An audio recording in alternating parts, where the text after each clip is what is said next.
Salut à tous, c'est Abyss. Donc voilà, je vais vous présenter mon tout premier tutoriel, donc qui va consister en fait à recréer le logo de Skrillex à vos couleurs, votre pseudonyme, etc. comme vous le désirez. Vous voyez un petit effet du rendu.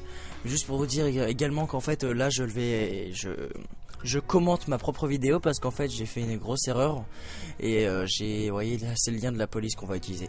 Et en fait j'ai oublié d'enregistrer le son. Et puis j'ai eu, je vais vous le dire franchement, la flemme de recommencer tout ce que j'avais fait, sachant que la vidéo dure 40 minutes à la base, sans accélérer en fait, parce qu'en fait la vidéo va être divisée en deux parties. Donc la partie tutoriel de C4D où je vais vous expliquer comment faire le logo, plus la deuxième partie où en fait je rajoute les effets sur l'image pour faire, parce qu'en fait à la base moi je vais pas écrire Abyss parce que je l'ai déjà fait, mais pour en fait je vais faire un wallpaper pour Gino.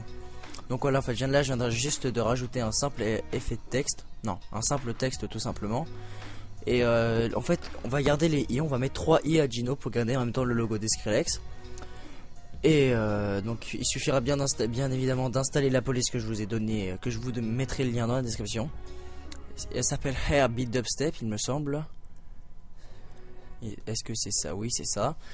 Donc voilà, donc vous laisserez un espace pour votre i dans votre pseudo si jamais vous avez un i, si jamais vous n'avez pas de i, ou alors si jamais vous avez un y, c'est pareil, moi j'ai jarté mon y de Abyss pour mettre 3 i, ça rend plutôt bien. Après si jamais vous voulez pas, bah tant pis, au pire vous mettrez pas d'espace, mais pour ceux qui ont un i vous laissez un espace et puis après vous ajustez suivant la taille, suivant comment ça rend, etc. Voilà quoi, je vais pas tout vous mâcher. Bon c'est d'accord, mais donc voilà quoi. Je vais essayer d'être le plus clair possible parce que c'est vrai que j'ai passé beaucoup de temps à la réalisation. J'ai passé plus de 4 heures sur C4D, sachant que c'est pas du tout mon logiciel. J'ai vraiment galéré. Je crois que là où j'ai le plus galéré, je pense c'était pour le texturage, pour que ça se rapproche le plus possible du véritable logo. Donc là vous voyez je sélectionne le logo, je vais l'ajuster simplement, puis après on va passer au texturage et tout ça. Donc voyez, là j'ajuste un peu pour donner, puis en fait je vais revenir à la forme de base parce que ça rendait un peu trop gros je crois. Même pas, non, il me semblait. Bref, soyez pas trop méchants au niveau des commentaires parce que c'est vrai que c'est mon premier tutoriel et pour cacher les blancs tout ça c'est pas trop mon point fort on va dire. Donc je vous mettrai simplement du Parano, pour ceux qui connaissent pas, Parano est un youtubeur qui fait des très bons sons. Et donc je vous mettrai ça en arrière-plan histoire qu'il n'y ait pas trop de blanc. Donc vous voyez, là j'ai juste en fait on met la texture bleue en premier et après on va en rajouter une deuxième, voilà celle-là. Donc bien sûr je vous mettrai le français 4D pour que ce soit plus simple pour vous. Et en fait après dans la configuration de la texture noire, on rajoute un C1 dans limiter à la section, on rajoute C1 qui en fait je pense indique côté 1, donc ça que sur cette face là. Et là on met un couvercle et biseau oui si c'est couvercle et biseau juste sur le début, pas sur la fin, et on le met à peu près à 200 elle me semble. Est-ce que oui c'est bien ça. Et voilà un petit effet du rendu de ce que ça va donner en fait. Après je vais éditer les textures pour montrer les différents rendus. Et je vais faire une erreur en fait, je vais les enregistrer en .png, ce qui va m'obliger à refaire une deuxième fois les textures et à les remettre une deuxième fois, à les remodifier, enfin bon, bref, ça dédouble un peu une partie du temps de la vidéo. J'ai perdu un peu de temps, mais bon. Au moins comme ça vous verrez un peu, si jamais vous connaissez pas du tout, comme ça vous montre un peu la configuration du rendu, etc. Donc vous voyez j'ajuste un petit peu. Là en fait je vais même ajuster un peu trop parce que je vais perdre un peu de temps à réajuster alors que c'était déjà assez bien. Ouais là j'essaye de mettre ça sur la même ligne à peu près, mais bon c'est vrai que c'est un peu inutile. Et puis voilà quoi, là, pareil je perds encore un peu de temps. C'est vrai que c'est assez énervant la limite de 15 minutes parce que là j'aurais très un peu faire une vidéo avec qui faisait tuto C4D plus speed art. C'est ce que j'ai fait d'ailleurs dans mon premier rendu. C'est ce que je ferai plutôt d'ailleurs dans mon premier rendu juste pour voir ce que ça donne. Et si jamais un jour on a plus la limite de 15 minutes, je pense que ça sera plus pratique que de couper les vidéos en deux. Donc voilà l'effet qui n'a pas d'ailleurs beaucoup changé, vu que je vous ai dit, là juste, je sais pas comment on dit, l'ajustage, enfin bon, bref, il était un peu inutile. Donc là je crois que c'est là le moment où je vais changer mes textures. Là le rendu bleu, voilà, c'est ça. C'est bien ça.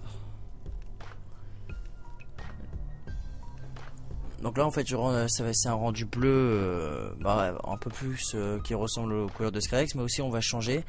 Là on va mettre plus orange rouge, je crois que c'est du rouge avec des reflets jaunes, ce qui donne plutôt un effet orangé. Surtout retenez bien ce chiffre pour revenir à la texture de base, hein, je le dis, je le précise, 203, et le deuxième il me semble que c'est 217. Et donc voilà là en effet rosé, je sais pas pourquoi j'ai fait ça d'ailleurs. C'est vrai que ça rendait pas moche non plus, hein. Bon, c'est pas trop mon style, mais bon, c'est pas moche. Voilà, 217, c'est bien ça. En fait, là, je me suis trompé. Là, j'ai mis le jaune là et le rouge de l'autre côté. Donc là, je vais inverser. Je vais mettre le rouge là et puis le jaune en couleur de base. Et on va faire un petit rendu. Voilà. Et là, je fais un rendu en .png. Je me suis trompé d'ailleurs. Je voulais juste faire un simple rendu, pas un rendu complet pour enregistrer, etc. Je sais pas trop les deux termes qu'on peut utiliser. Là ça c'est un simple rendu, puis le rendu pour enregistrer ça, je sais pas les termes qu'on utilise. Je vous dis, C4D c'est pas du tout mon logiciel, moi c'est Photoshop. Après c'est beaucoup plus pratique C4D pour faire des textes, des logos, etc. C'est vrai que c'est très pratique, c'est pour ça que d'ailleurs je m'initie vraiment, j'essaie vraiment d'y arriver quoi. Ce logiciel il a l'air vraiment très bien, mais bon c'est juste difficile à comment dire, à maîtriser. Je pense qu'il faut pas mal de temps pour réussir à vraiment le comprendre pleinement. Ça fait 3 mois à peu près que je le touche. Maintenant j'arrive à réussir à texturer à peu près correctement, créer les objets, etc. Donc vous voyez, j'ai fait un rendu en .png, je vais l'enregistrer, etc. C'est pour seulement m'apercevoir après que en fait il fallait que je l'enregistre en pointif pour pouvoir le détourer. Parce qu'en fait ça aurait pas été mauvais que je l'enregistre en .png. Enfin je sais pas trop, mais je crois que quand c'est enregistré en .png, en fait on peut pas le détourer pleinement. C'est-à-dire que en fait il y a une fonction, je sais pas si vous connaissez le canal alpha, qui en fait donc on enregistre en pointif avec calque PSD, donc en gros le format Photoshop, pas le format Photoshop c'est PSD, mais le pointif prend aussi en format il prend aussi en compte les calques. Du coup en fait il y a les calques, les couches, etc. Les couches de couleur bleu, rouge, jaune, je crois, si je me trompe pas. Et en fait ça a créé une nouvelle couche alpha. Je vous expliquerai après comment le détourer. Donc voyez, là je viens de m'apercevoir qu'en fait c'était en pointif calque PSD qu'il fallait, et bien sûr activer les 3 canaux alpha, canal lissé et le troisième je sais plus exactement le nom. Donc pareil, je refais les rendus et je vais devoir encore modifier la texture.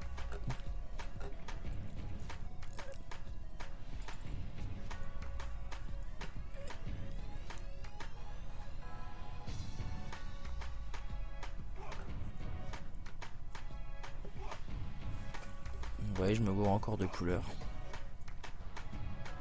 En même temps il était quasiment minuit et je crois que je vais finir ma vidéo avec le speed art compris vers minuit 20. Donc j'avais une dure semaine et c'était assez compliqué. Après un retour de vacances, c'est sûr que c'est pas forcément facile de revenir dans les cours et c'est plutôt fatigant. Donc voilà, là normalement je vais l'enregistrer je vais l'enregistrer sur mon bureau en pointif.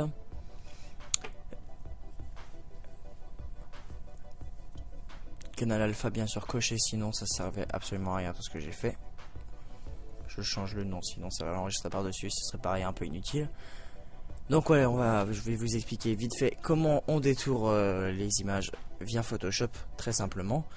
Et après je vais vous laisser pour la speed art que je couperai d'ailleurs en 2 vidéos il me semble. Donc on prend le calque qu'on veut qu'est-ce que je fais? Je suis censé prendre le calque pointif pour ensuite l'ouvrir dans le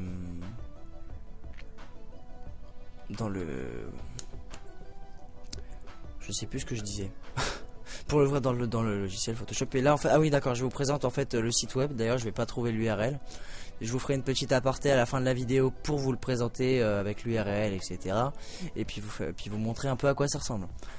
Donc voilà, ça surtout on l'ouvre dans un nouveau fichier, dans un nouveau, oui c'est ça, dans un nouveau document. Surtout ne pas l'intégrer à un autre document, l'importer, etc. Parce que sinon la fonction de détourage avec les calques, avec la couche alpha, ne sera pas prise en compte vu que c'est vu que c'est importé quoi directement. Donc surtout, là normalement le calque va être verrouillé, si je ne me trompe pas, c'est bien ça. Donc là en fait il y a une couche alpha qui apparaît, donc là on prend le cadenas, on le jette à la poubelle, ce qui va avoir pour effet de débloquer le calque. On va dans couche, on appuie sur contrôle, pas sur l'œil sinon ça va nous afficher, bon c'est pas gênant, mais il faut appuyer sur contrôle sur alpha. Et voilà, donc ça nous fait une sélection juste de la modélisation, de ce qu'on a modélisé, etc.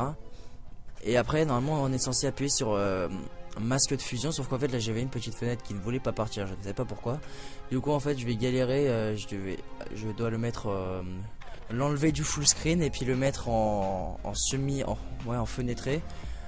Et en fait pour activer le masque de fusion. Et en fait donc le masque de fusion, quand on a une sélection, ça ne garde que ce qu'on a dans la sélection et ça ne laisse plus apparaître tout ce qui n'est pas sélectionné. Ça veut pas dire pour autant que c'est supprimé, mais je sais pas si il me semble que Kini 3D a fait un tutoriel dessus, je ne sais plus du tout, c'est vrai que je me suis pas trop... J'ai un petit bout de temps que j'ai pu regarder, honnêtement que j'ai pas regardé la chaîne. Et puis si jamais je l'ai pas fait, j'en ferai sûrement d'ailleurs. Donc voilà, là je l'ai enregistré en .png parce que pour ceux qui ne le savaient pas, le JPEG ne prend pas en charge le détourage, ça vous rajoute un fond blanc par défaut. Et donc voilà, donc là tout ce que je viens de faire, je vais encore le refaire pour le deuxième calque. Pareil, là j'ai attrapé le calque, on attrape le cadenas, on le jette, on sélectionne alpha. Moi je mets le logiciel en fenêtré pour pouvoir activer mon masque de fusion. Voilà.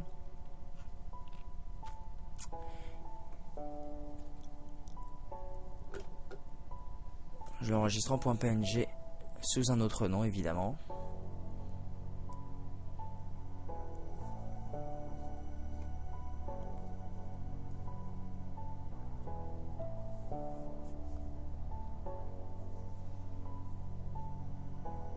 Et voilà, donc j'espère que vous avez apprécié jusque là, que vous aurez compris. Je pense que c'est une exclusivité, j'ai vu aucun tutoriel de Skrillex pour recréer le logo de Skrillex jusque là, à vos couleurs, à votre pseudonyme, etc.